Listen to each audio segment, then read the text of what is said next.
उत्तर प्रदेश विधानसभा चुनाव के बाद सबकी निगाहें गुजरात पर हैं। गुजरात असेंबली का कार्यकाल 22 जनवरी 2018 तक है, यानी वहां इसी साल के आखिर में चुनाव होंगे।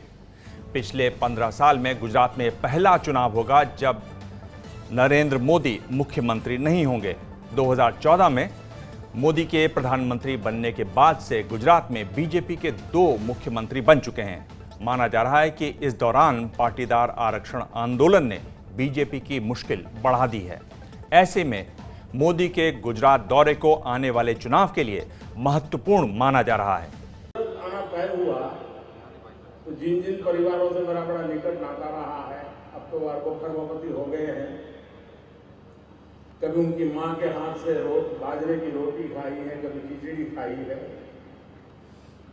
मुझे फोन क्या आया, क्या रात को सर्किट हाउस में आप रुकने वाले हैं तो बाजरे की रोटी भेज दूं क्या?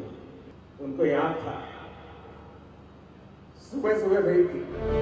पहली बार देश में प्रधानमंत्री बनने के बाद पहली बार सूरत पहुंचे नरेंद्र मोदी शहर से अपना पुराना रिश्ता जोड़ते हुए भावुक हो गए। इस दौरान सूरत में एक जगह पर उनके काफिले को देखकर 4 साल की बच्ची नैन्सी खुद को रोक नहीं पाई। वो उनसे मिलने दौड़ पड़ी। मोदी ने भी बच्ची को बुला लिया। मोदी साहब ने पूछा कि ये इसका जो ये घड़ियाल पहना है तो ये क्या पहना है, ऐसा पूछा और नाम पूछा और प्यार से बहुत उसने हाथ उसके पर हाथ आशीर्वाद दिया, हाथ लगाया। सूरत जिले में विधानसभा की कुल 16 सीटें हैं, जिसमें से ज्यादातर शहरी हैं। जब 2012 में विधानसभा चुनाव हुए थे तो बीजेपी ने इनमें से 15 पर कब्जा किया था। ऐसे में जब चुनाव काफी नजदीक आ रहे हैं, प्रधानमंत्री मोदी का सूरत में इतना समय गुजारना चुनावी तैयारियों के तौर पर ही देखा जा रहा है।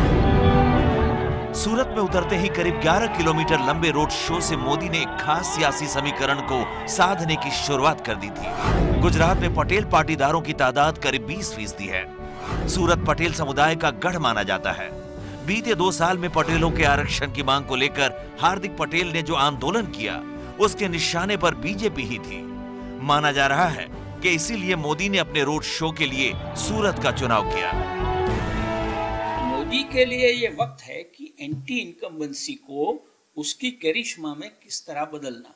तो वो रोड शो करेंगे, लोगों के पास जाएंगे, लोगों को भेटेंगे, अरे भाई कैम छो कहेंगे तो लोग चीयर करेंगे, मोदी मोदी चीयर करेंगे और पूरा जो एंटी इनकम्बेंसी का माहौल है वो प्रो मोदी में बदल जाएगा। पिछले 24 घंटे में मोदी ने गुजरात में जो कुछ भी किया, उसका सीधा कनेक्शन चुनाव से जोड़कर देखा जा रहा है। जैसे सूरत के सुपर स्पेशलिटी अस्पताल का उद्घाटन। यह अस्पताल पाटीदार समाज के ट्रस्ट से जुड़ा हुआ है। यही नहीं, इसके बाद मोदी ने पाटीदार समाज के ही एक बड़े हीरा कारोबारी के डायमंड प्लांट का उद्घाटन किया। इस तरह मोदी ने पूरे पाटीदार समुदाय को एक संकेत देने की कोशिश की। ये पाटीदार आंदोलन, ओबीसी आंदोलन, दलित आंदोलन, आंगनवाड़ी कार्यकर्ता आंदोलन, डॉक्टरों को मारने का किस्सा, ऊना का मारने, दलितों को मारने का किस्सा, ये सब जब से हुआ तो प्रजा में एक ऐसी भावना फैल गई कि ये सरकार किसी का काम नहीं कर रही है। मोदी अपने गुजरात दौरे के आखिरी पड़ाव में सौराष्ट्र के बोटाद पहुंचे।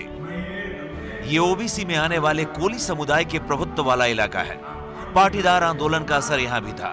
इसी तरह तापी में मोदी ने ऐसी योजनाओं का उद्घाटन किया जो गरीब और आदिवासियों के कल्याण से जुड़ी थी। कांग्रेस का आरोप है कि चुनाव के पहले मोदी का ये कार्यक्रम दरअसल उनकी घबराहट दिखाता है। वो स्ट्रीट शो कर रहे हैं और वो घबराहट है कि वो जो वादा थे वो भुलाने के लिए ये टेक्निक उन्होंने अपनाई। प्रधानमंत्री बनने के बाद से मोदी की ये 12वीं गुजरात यात्रा है और इसमें से आखिरी 3 तो पिछले 4 महीनों में हुई हैं। ऐसे में साफ है कि मोदी मिशन गुजरात पर जुट गए हैं। भौमिक व्यास के साथ ब्रजेश कुमार सिंह, एबीपी न्यूज, गांधीनगर। ये है एबीपी न्यूज, आपको रखे आगे।